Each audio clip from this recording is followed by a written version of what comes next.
The red sun of Lizaria cast long shadows across the gleaming towers of the capital city.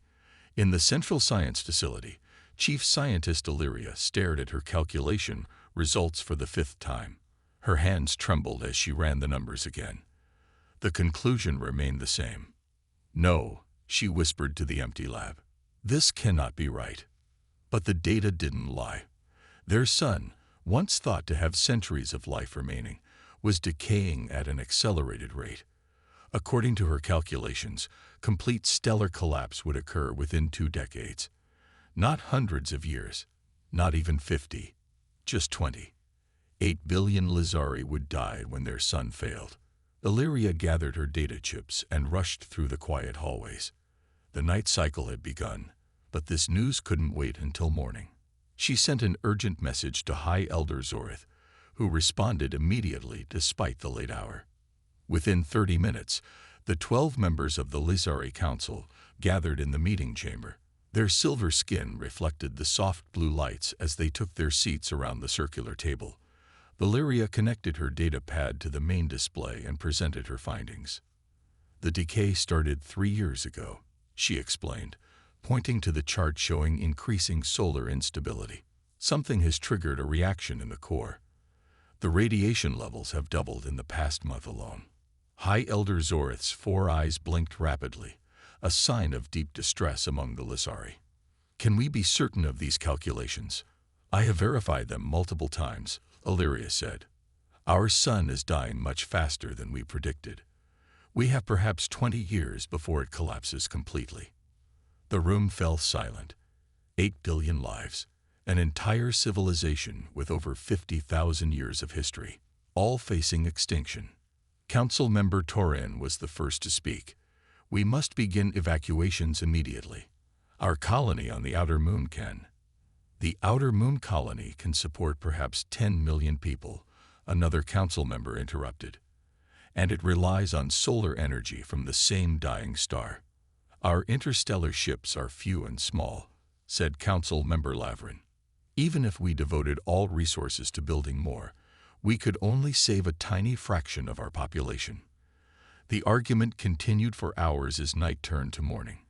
Evacuation plans were proposed and dismissed as insufficient. The Lizari were advanced in many ways, but they had focused on perfecting life on their homeworld, rather than expanding to other star systems. Finally, High Elder Zorith raised his hand for silence. "There is one option we haven't considered," he said quietly. "We could ask for help." "From whom?" asked Torin. "We've had only minimal contact with other civilizations." "From anyone who will listen," Zorith replied. "There are hundreds of spacefaring species in our galaxy. Many have technologies far beyond our own. If we broadcast a plea for assistance, perhaps someone will answer."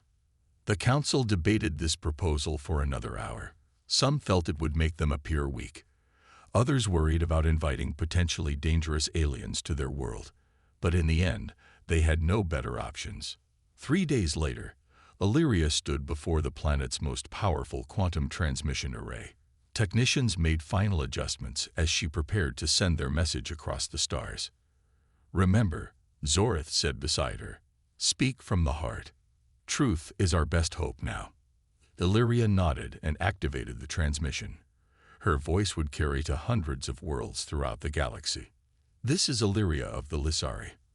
Our star is dying. We are a peaceful race of 8 billion souls. We have children. We have history. We have art. Please help us."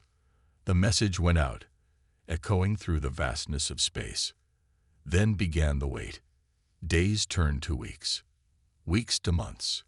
The Lizari continued to broadcast their plea, sending data about their star and their civilization along with their desperate request. But the galaxy remained silent. Resource rationing began. Unrest grew in the outer provinces. Hope began to fade as their calls for help went unanswered by the galactic community. And still, the sun continued to die. 317 days after the first transmission, Illyria sat alone in the monitoring station. Most of the staff had been reassigned to evacuation planning. The Lizari had begun to accept that no help was coming. Their broadcasts continued more out of ritual than hope. The soft chime of the communication system startled her. She had grown used to silence. Illyria glanced at the display and froze. An incoming transmission. Not from any Lissari outpost, but from deep space. Her fingers trembled as she opened the channel. "This is Captain Lily Summers of Earth Union Ship Horizon," said a clear voice as an image formed on the screen. The being looked similar to a Lissari, but with light brown skin instead of silver and thick dark hair on top of their head. "We received your message. We're coming to help." Illyria stared in shock. The humans. She had heard of them. A young species that had achieved faster than light travel only 60 years ago. They were considered primitive by galactic standards. "You received our plea?" Illyria finally managed to ask. "Yes," Captain Summers nodded. "We're already on our way. Our fleet should reach your star system in 18 days. "Fleet?" Illyria's 4 eyes blinked rapidly. "How many ships?" 27 vessels, including 3 colony ships and 5 science vessels.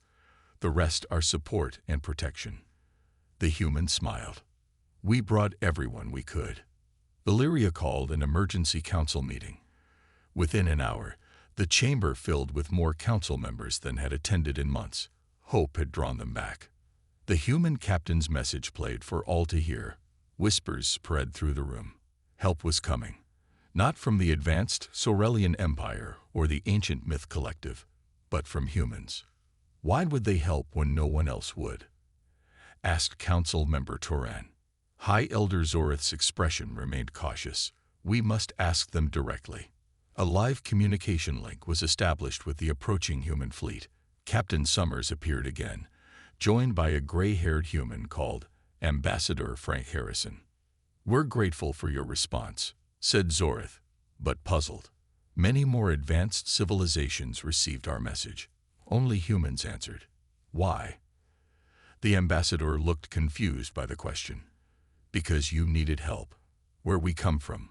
When someone asks for help, you help. It's that simple." "But the cost to your people," said Illyria. "The resources, the time. Would you not do the same for others?" Asked Captain Summers. Before the Lissari could respond, the transmission was interrupted. Another signal cut in, showing 3 tall, blue-skinned beings. The council members murmured in recognition. Representatives of the Galactic Council, the loose alliance of the most advanced civilizations. "Humans of Earth," said the central figure coldly. "Your interference violates the principle of non-intervention in natural cosmic order. The Lissari star's decay is an astronomical event that should not be interfered with." Ambassador Harrison's face hardened. "With respect, saving 8 billion lives seems more important than your principles." "You lack understanding of cosmic balance," said the Galactic Council representative. "Earth will face sanctions if you proceed." "Then we face sanctions," Harrison replied without hesitation. "Our fleet continues on course." The transmission ended, leaving the Lissari Council chamber in stunned silence. "They would defy the Galactic Council for us?" Toran asked in disbelief. "A species they have never met." Illyria's mind raced with questions. The humans were considered technologically inferior to many in the galaxy. What could they possibly do to save a dying star that others could not? And why would they risk so much for strangers? 2 days later, more messages arrived from Earth. Their government had voted unanimously to continue the rescue mission despite threats from the Galactic Council. They requested all data on Lissaria's sun to prepare their scientific teams. As Illyria sent the information, she received personal messages from human scientists, asking questions and offering ideas. Their enthusiasm confused her. These humans spoke as if saving Lissaria was not just possible but certain. "We have to try," wrote one human scientist named Greg. "No one should have to watch their world die if there's even a chance to save it." For the first time in nearly a year, Illyria felt something she had almost forgotten. Hope. 317 days after the first transmission, Illyria sat alone in the monitoring station. Most of the staff had been reassigned to evacuation planning. The Lysari had begun to accept that no help was coming. Their broadcasts continued more out of ritual than hope. The soft chime of the communication system startled her. She had grown used to silence. Illyria glanced at the display and froze. An incoming transmission. Not from any Lysari outpost, but from deep space. Her fingers trembled as she opened the channel. "This is Captain Lily Summers of Earth Union Ship Horizon," said a clear voice as an image formed on the screen. The being looked similar to a Lysari, but with light brown skin instead of silver, and thick dark hair on top of their head. "We received your message. We're coming to help." Illyria stared in shock. The humans. She had heard of them. A young species that had achieved faster than light travel only 60 years ago. They were considered primitive by galactic standards. "You received our plea?" Illyria finally managed to ask. "Yes," Captain Summers nodded. "We're already on our way. Our fleet should reach your star system in 18 days. "Fleet?" Illyria's 4 eyes blinked rapidly. "How many ships?" 27 vessels, including 3 colony ships and 5 science vessels. The rest are support and protection. The human smiled. "We brought everyone we could." Illyria called an emergency council meeting. Within an hour, the chamber filled with more council members than had attended in months. Hope had drawn them back. The human captain's message played for all to hear. Whispers spread through the room. Help was coming. Not from the advanced Sorelian Empire or the ancient Myth Collective, but from humans. "Why would they help when no one else would?" asked Council Member Toran. High Elder Zorith's expression remained cautious. "We must ask them directly." A live communication link was established with the approaching human fleet. Captain Summers appeared again, joined by a gray-haired human called Ambassador Frank Harrison. "We're grateful for your response," said Zorith, but puzzled. "Many more advanced civilizations received our message. Only humans answered. Why?" The ambassador looked confused by the question. "Because you needed help. Where we come from, when someone asks for help, you help. It's that simple." "But the cost to your people," said Illyria. "The resources, the time. Would you not do the same for others?" asked Captain Summers. Before the Lysari could respond, the transmission was interrupted. Another signal cut in, showing 3 tall blue-skinned beings. The council members murmured in recognition. Representatives of the Galactic Council, the loose alliance of the most advanced civilizations.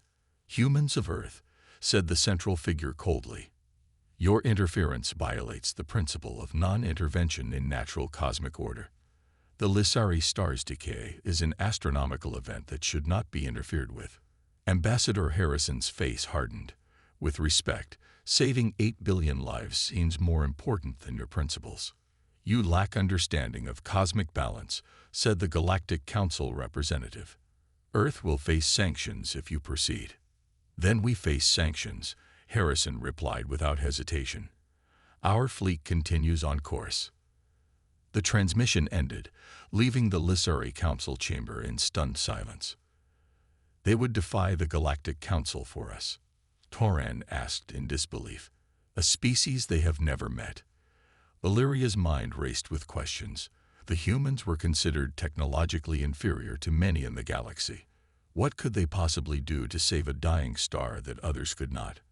And why would they risk so much for strangers? 2 days later, more messages arrived from Earth. Their government had voted unanimously to continue the rescue mission despite threats from the Galactic Council. They requested all data on Lysaria's sun to prepare their scientific teams. As Illyria sent the information, she received personal messages from human scientists, asking questions and offering ideas.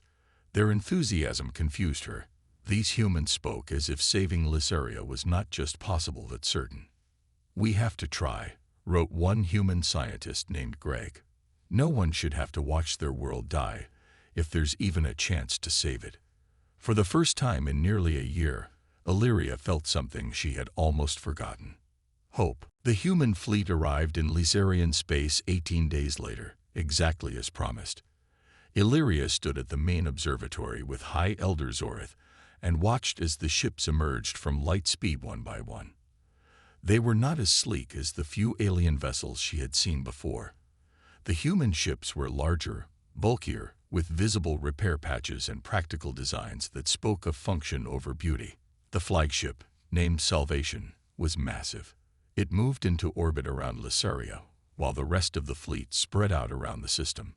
Some headed toward the dying sun to begin their observations. "They really came," whispered Zorith beside her. After centuries of leadership, the High Elder rarely showed emotion, but today his voice trembled. A shuttle departed from the Salvation and descended toward the capital city landing pad.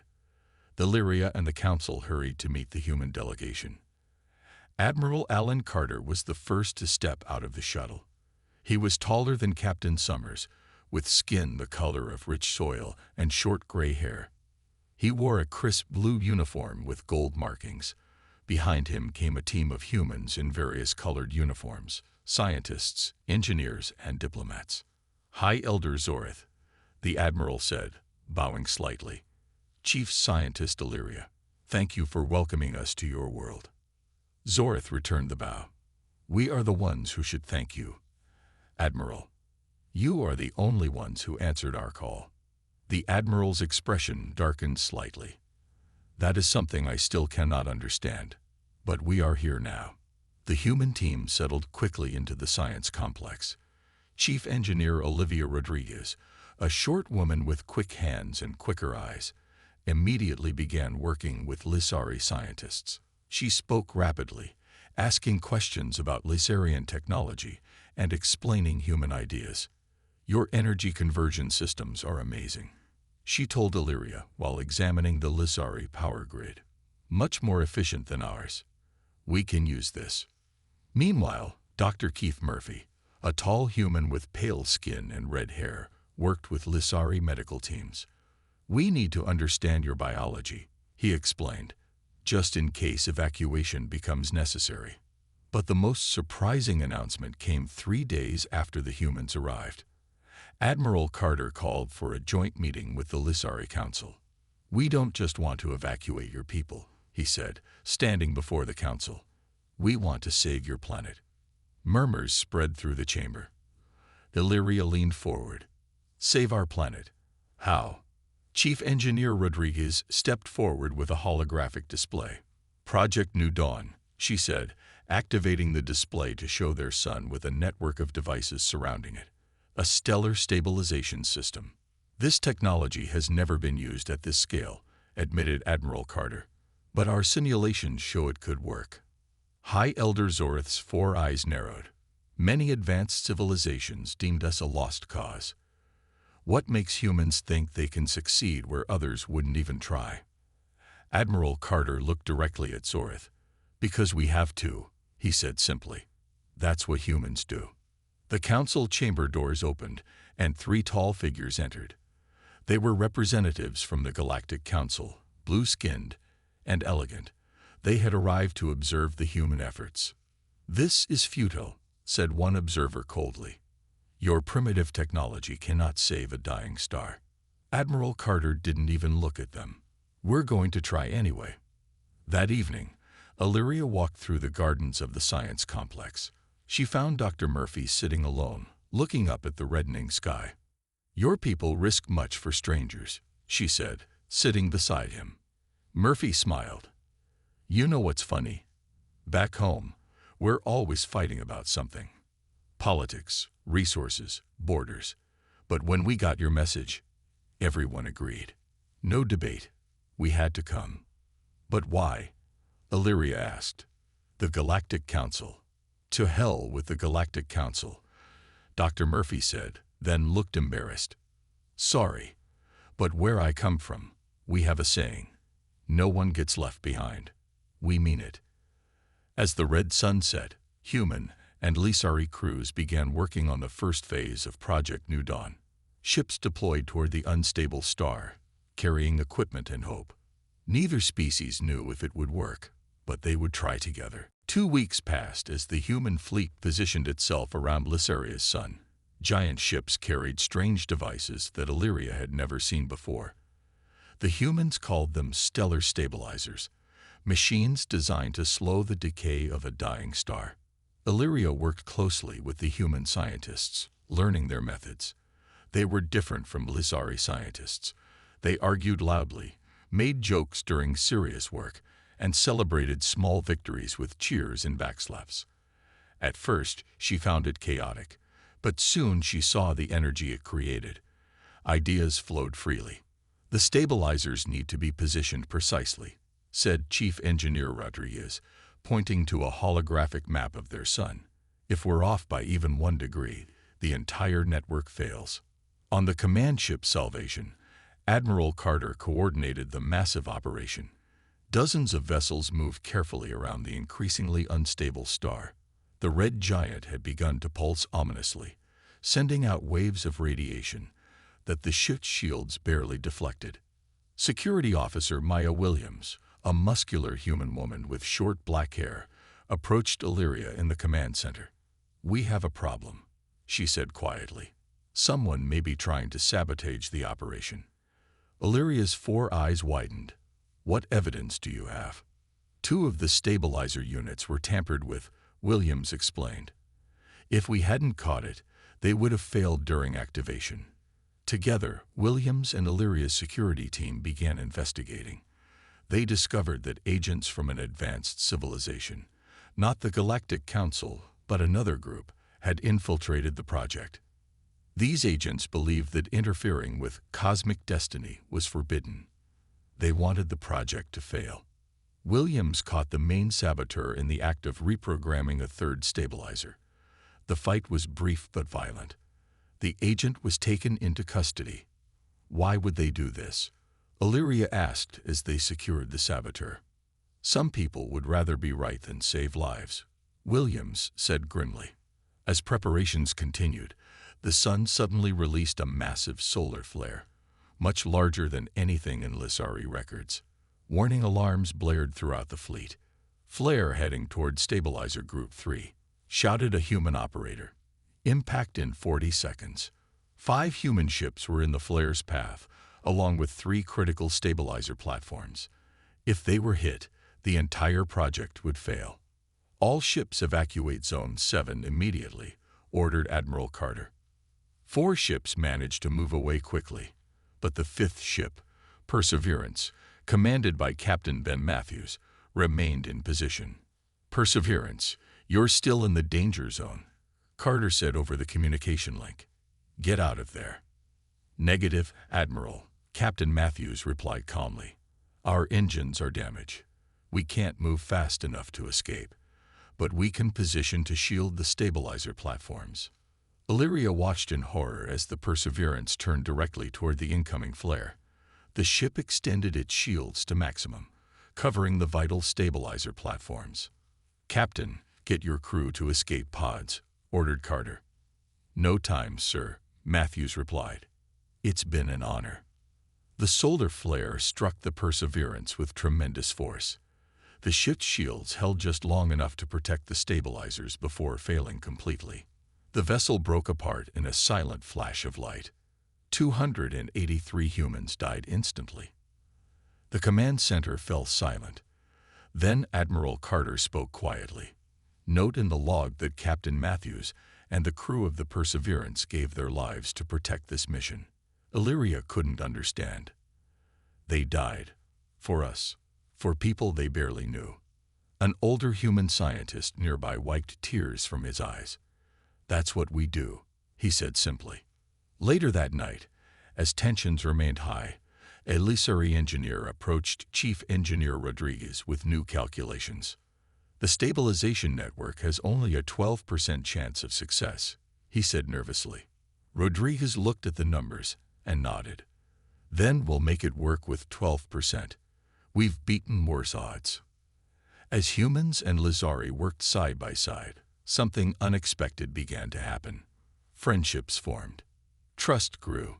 2 species, separated by light years and evolution, found common ground in their determination to save a world. The day of activation arrived. After weeks of preparation, The stellar stabilization network was ready. The command center buzzed with nervous energy as humans and Lizari gathered around monitoring stations. All stabilizer platforms reporting ready, announced a human technician. Admiral Carter nodded to Chief Engineer Rodriguez. Begin the sequence. Rodriguez took a deep breath and pressed her hand to the activation panel. Around the dying sun, 37 stabilizer platforms hummed to life. Energy beams connected them, forming a web of light that began to pulse in rhythm with the star's core. For 3 minutes, everything worked perfectly. The sun's violent pulsing began to slow. Readings showed the decay rate decreasing. Cheers broke out in the command center. Then alarms blared. Red warning lights flashed across every screen. Energy fluctuation in the southern quadrant, shouted a Lizari operator. Stabilizer 15 is overloading. Rodriguez raced to the main console. Reroute power from backup systems. The backup systems are already engaged, replied the operator. It's not enough.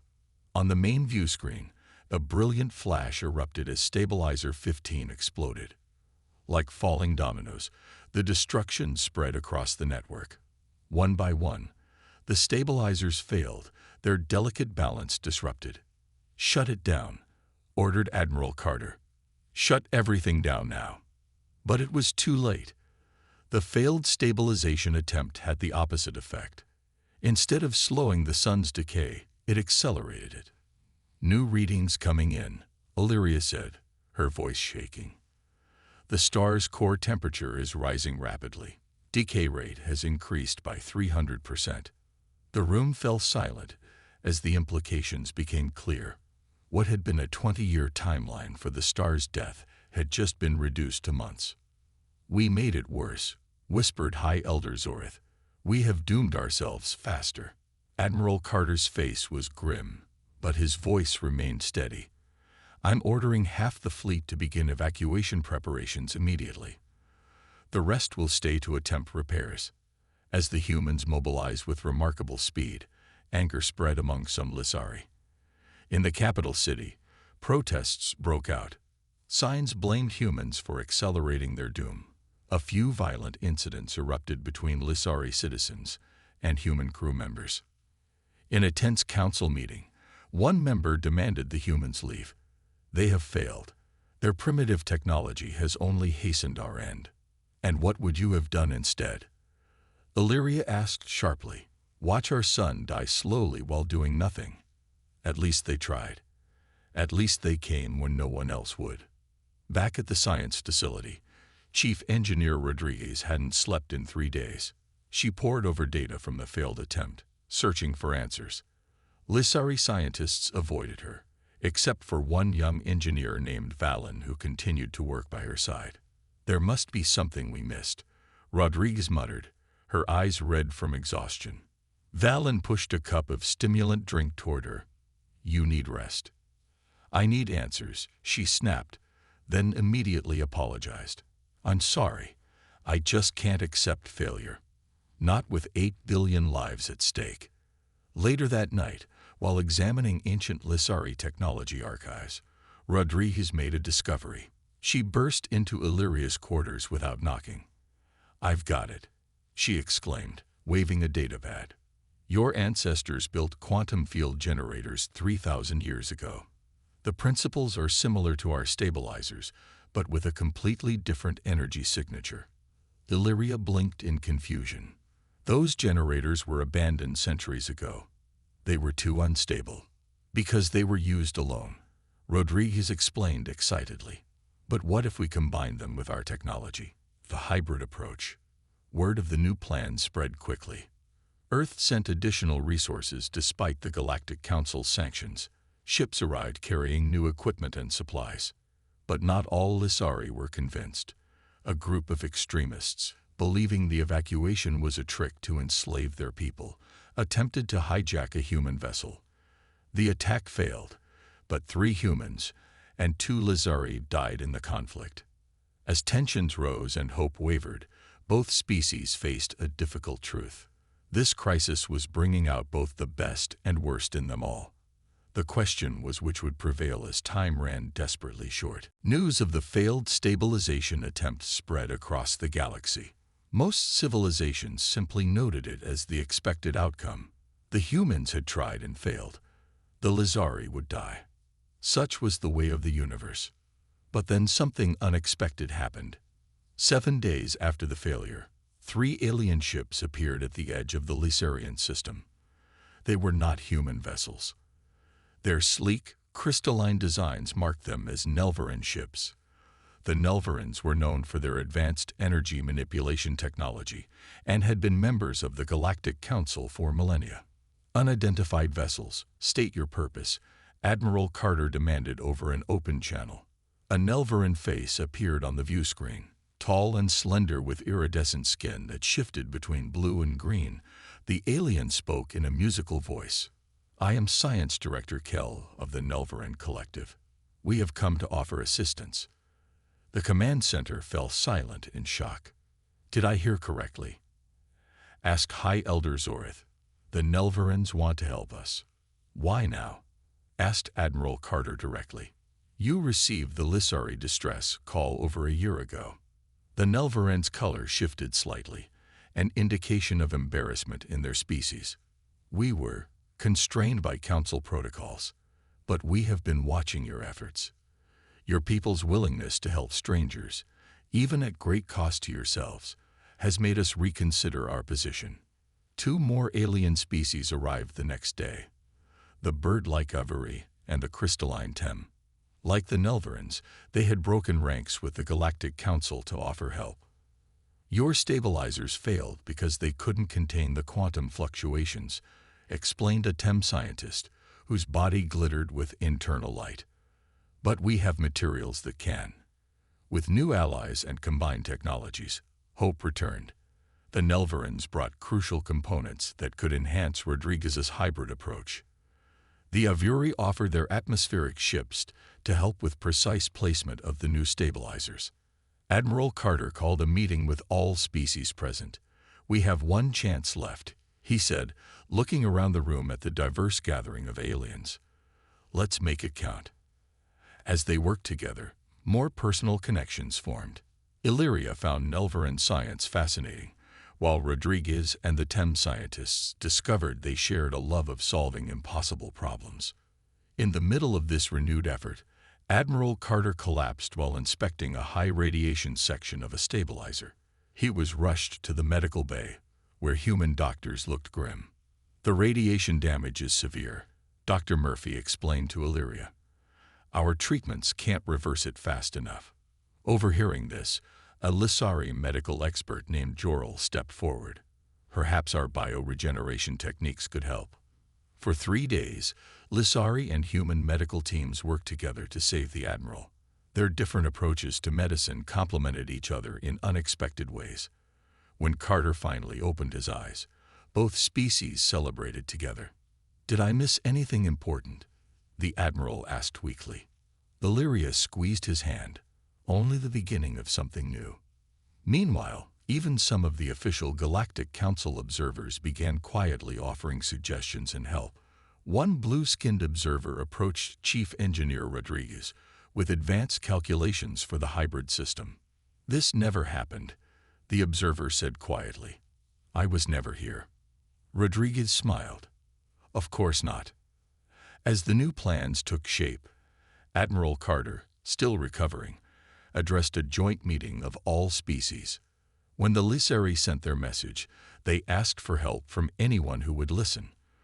Only humans answered at first. Now others have joined. But I wonder, what might have happened if we had all responded from the beginning? How many problems in this galaxy remain unsolved because we stay apart? The Nelvaran science director's skin shifted to a deep purple of respect. Perhaps that is the lesson we needed to learn, that we are stronger together than apart. The revised plan now stood ready, a combination of Lizarian quantum fields, human determination, Nelvaran energy technology, Avuri atmospheric manipulation, and Tem material science.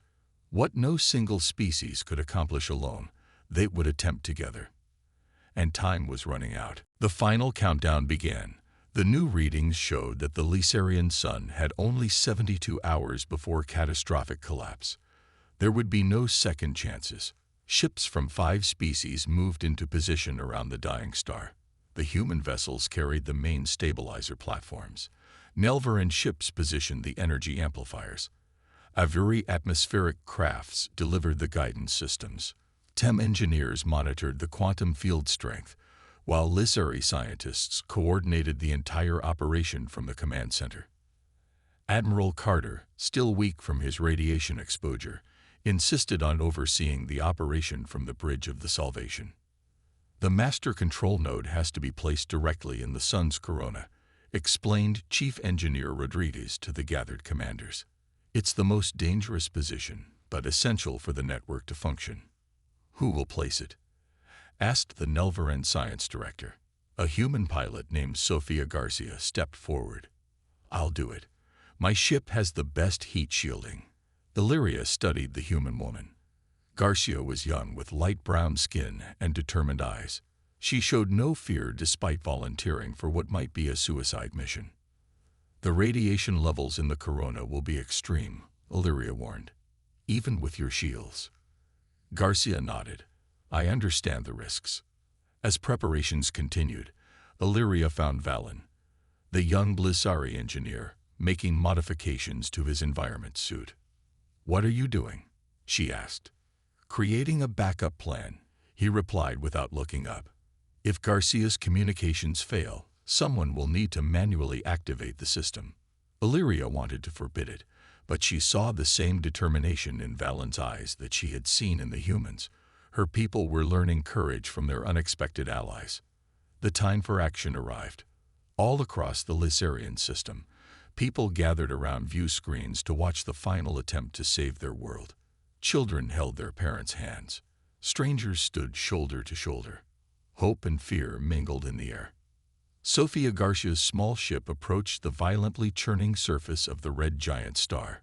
The vessel was specially modified with extra heat shields, but even those were beginning to fail in the intense heat.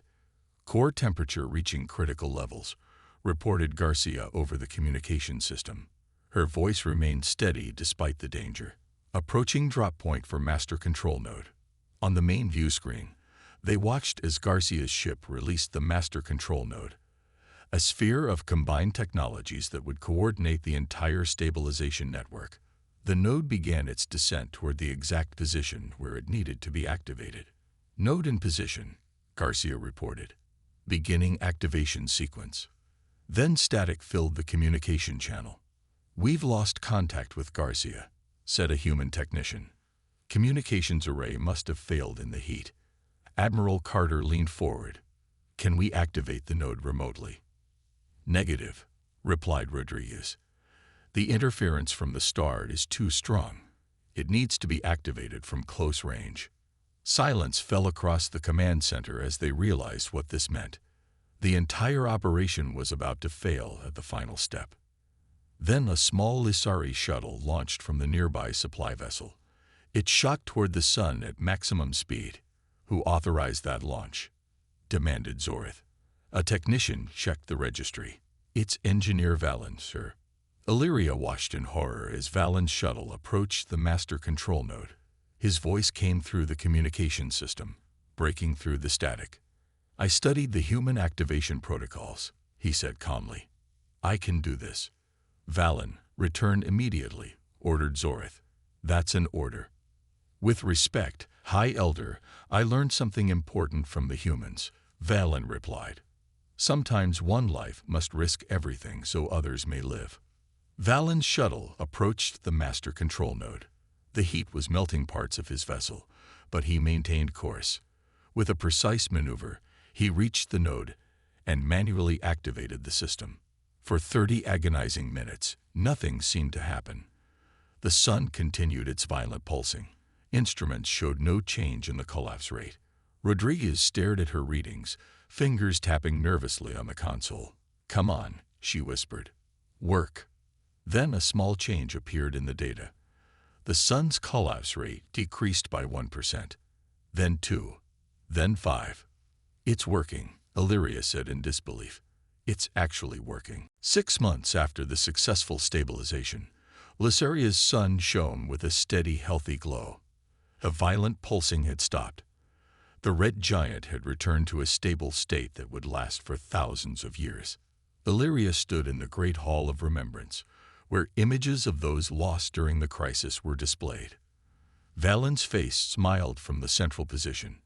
Next to him were Captain Ben Matthews and the crew of the Perseverance, along with dozens of other humans, Lysari, and even a few Nelvarans and Avuri who had given their lives to save a world. Behind her, the doors opened as Admiral Carter entered. He walked with a slight limp now, a permanent reminder of his radiation exposure. "The memorial is beautiful," he said, standing beside her. "We will never forget their sacrifice," Illyria replied, "especially those who came from so far away to help strangers." Outside the hall, the capital city buzzed with activity. Construction crews worked to rebuild areas damaged during the crisis. Human scientists collaborated with Lysari engineers on new technologies. Children from both species played together in the parks. In orbit, ships from all 5 species that had helped save Lysaria gathered for a special event. The Galactic Council had called for an extraordinary session to be held in Lysarian space, the first time such a meeting had ever been held outside Council territory. The session took place on the largest Nelvaran vessel. Representatives from over 30 advanced civilizations attended, including the blue-skinned council members who had once opposed interference. High Elder Zorith addressed the gathering, his voice steady and clear. "For thousands of years, your council has followed the principle of non-intervention. When we begged for help, you turned away. Only the humans answered. And then others followed their example." The council leader, a tall blue-skinned being, rose from his seat. "We were wrong," he said simply. "The Lysari crisis has made us reconsider our most fundamental principles. Today, we formally apologize for our inaction and recognize the achievement of all who worked to save this world." A wave of surprise passed through the human delegation. No one had expected an apology. "Furthermore," continued the council leader, "we invite the humans to join the Galactic Council as full members, despite their technological development being less advanced than our usual requirements." Ambassador Frank Harrison stepped forward. "We accept your invitation," he said, "on one condition. The principles of the Council must be amended to include an obligation to help civilizations in crisis. No one should ever again have to beg the galaxy for help without answer." The Council agreed. The new principle would be known as the Lysarian Accord. Later that day, a permanent human embassy was established on Lysaria, while Lysarian representatives prepared to travel to Earth. The first cultural exchange programs were already oversubscribed with applicants from both worlds. In the Science Complex garden, Admiral Carter sat with High Elder Zorith, watching the sunset. A normal, healthy sunset without the ominous red pulses that had once signaled doom. "There's something I still don't understand," said Zorith. "Why were humans the only ones to answer our call initially? Your technology was less advanced. You had the most to risk and the least capability to help." Carter considered the question carefully. "Perhaps it's because we're young as a spacefaring species. We haven't forgotten what it's like to be afraid and alone. The more advanced races had grown comfortable with watching the universe from a distance. Or perhaps," Zorith suggested, "the greatest wisdom is not in the accumulation of knowledge, but in knowing when that knowledge must be put aside in favor of compassion." Carter smiled. "I like your explanation better." As night fell on Lysaria, lights came on in homes across the planet. Children who once faced extinction now planned futures. Artists created works celebrating the unlikely alliance that had saved their world. Scientists from 5 species worked together on new discoveries. And across the galaxy, the story spread of how the Lysari had begged for help, how only the humans had answered, and how that one act of compassion had changed the course of galactic history. The Lysarian Accord now stood as a promise to all civilizations. Never again would any species have to face extinction alone. Never again would prayers for help echo unanswered through the void of space.